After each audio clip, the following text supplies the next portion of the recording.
Kulangattukuzhi saint George Yakobaya പള്ളിയിൽ പെരുന്നാളും സുവിശേഷയോഗവും ആരംഭിച്ചു. കുളങ്ങാട്ടുകുഴി സെന്റ് ജോർജ് യാക്കോബായ പള്ളിയിൽ മാർ ഗീവർഗീസ് സഹദായുടെ ഓർമ്മ പെരുന്നാളാണ് ആഘോഷിക്കുന്നത്. വികാരി ഫാദർ ഏബിൾ ജോർജ് പൊക്കത്തായിൽ കൊടിയേറ്റി. ട്രസ്റ്റിമാരായ MP കുര്യാക്കോസ്, ഷാജി വർഗീസ് തുടങ്ങിയവർ സന്നിഹിതരായിരുന്നു.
പെരുന്നാളിനോടൊപ്പം വൈകുന്നേരം 6:30 സുവിശേഷ യോഗവുമുണ്ട്.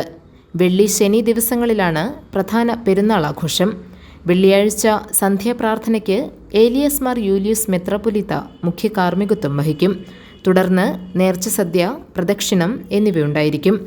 ശനിയാഴ്ച രാവിലെ 8-നുള്ള വിശുദ്ധ മൂന്നിന്മേൽ കുർബാനയ്ക്ക് ഐസക് മാർ ഒസ്താത്യോസ് മെത്രാപ്പൊലീത്ത മുഖ്യ കാർമ്മികത്വം വഹിക്കും. പ്രദക്ഷിണം, നേർച്ചസദ്യ എന്നിവയ്ക്ക് ശേഷം പെരുന്നാളിന് കൊടിയിറങ്ങും. GTV news, Kothamangalam.